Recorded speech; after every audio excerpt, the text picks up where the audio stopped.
नमस्कार दोस्तों। मनोरंजन और सैर सपाटे से भरपूर मेरे इस चैनल पर आपका हार्दिक स्वागत है। दोस्तों, पिछले वीडियो में हमने सिक्स पैक एब्स के बारे में बात की थी। आज उसी विषय पर करीब 20 साल पहले लिखी हुई मेरी एक कविता आपके सामने प्रस्तुत करना चाहता हूँ। सुनिएगा कि जब सिक्स पैक एब्स का मतलब हमें समझ में आया, जब सिक्स पैक एब्स का मतलब हमें समझ में आया, तो अपना फलता फूलता पेट देखकर हमें भी ये ख्याल आया कि जब 40-42 साल के एक्टर्स तन से चर्बी उतार सकते हैं, तो भाई हम भी तो अभी जवान हैं, फिर दो चार एब्स तो हम भी उभार सकते हैं। आखिर वो भी तो ढलती उम्र से लड़े हैं, फिर हम कहाँ उनसे 30 साल बड़े हैं। और जब ये नेक विचार हमने अपने एक दोस्त को बतलाया, तो हमारी सोच पर उनको बड़ा गुस्सा आया।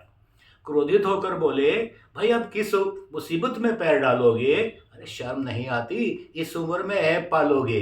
मैंने कहा भैया ये ऐब नहीं एब्स कहलाता है। वो बोले एक ही तो बात है, जब ऐब हो अनेक तो एब्स बन जाता है। तो भाई उनकी भाषा का सामान्य ज्ञान देखकर हम तो सकते में आ गए, और हमें अपने कॉलेज के वो पहले पहले दिन याद आ गए जब 11वीं पास कर हमने स्कूल छोड़ा था और नया नया कॉलेज से नाता जोड़ा था। और जब पहले ही दिन सीनियर्स ने धर दबोचा और कमांड दी, a fresher wish your senior. अब हम भले ही government boys higher secondary school से निकल कर आए थे, किंतु इंग्लिश में तो हमने भी टॉप मार्क्स पाए थे। इसलिए जब वो बोला विश योर सीनियर, तो हमने भी बड़े आत्मविश्वास से मुंह खोला और कहा I wish you sir.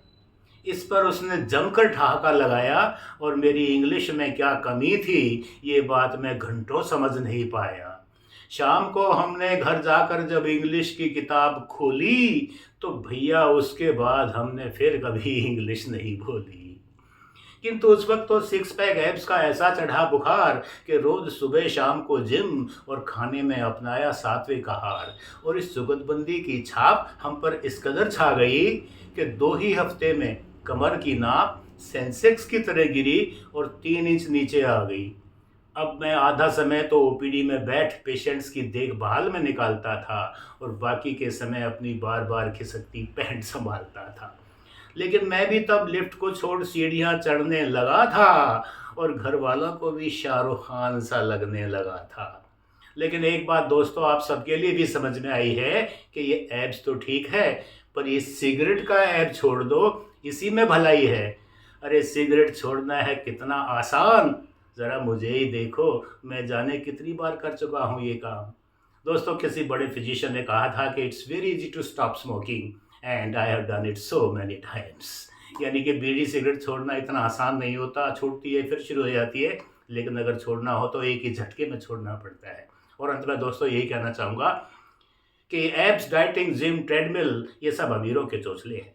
Abs, dieting, gym, treadmill ये सब अमीरों के चोचले हैं जो वैभव संपन्नता से परिपूर्ण ऐशो आराम की दुनिया में पले हैं। वरना सच तो यही है कि जहाँ कुपोषण के शिकार हों करोड़ों बच्चे और नर और नारी, जहाँ कुपोषण के शिकार हों करोड़ों बच्चे और नर नारी, वहाँ एब्स तो क्या हड्डी पसली भी खुद ही उभर आती हैं सारी।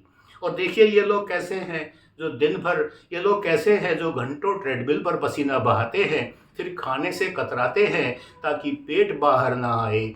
और कुछ लोग ऐसे हैं जो दिन भर पसीना बहाते हैं ताकि जब शाम ढले तो पेट में कुछ तो जाए।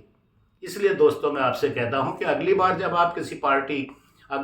आप किसी दावत में जाएं और प्लेट भरकर नाना प्रकार के व्यंजन खाएं, तो छोड़ने से पहले एक बात अवश्य सोच लें कि अभी अभी जो आपने आधी प्लेट खाना छोड़ा है, अभी अभी जो आपने आधा प्लेट खाना छोड़ा है, शायद उसी समय देश के किसी कोने में कर्ज में डूबे किसान ने भूख से दम तोड़ा है। एक किसान ने भूख से दम तोड़ा है। दोस्तों, जितनी ज़रूरत हो उतना ही खाएं, बाकी को बचाएं। ये इसी संदेश के साथ अब मैं अपनी वाणी को विश्राम देता हूँ। और अगर ये कविता पसंद आई हो तो लाइक का झटका अवश्य लगाएं, शेयर करें, कमेंट करें, और अभी तक आपने अगर सब्सक्राइब नहीं किया है तो सब्सक्राइब भी ज़रूर करें। धन्यवाद।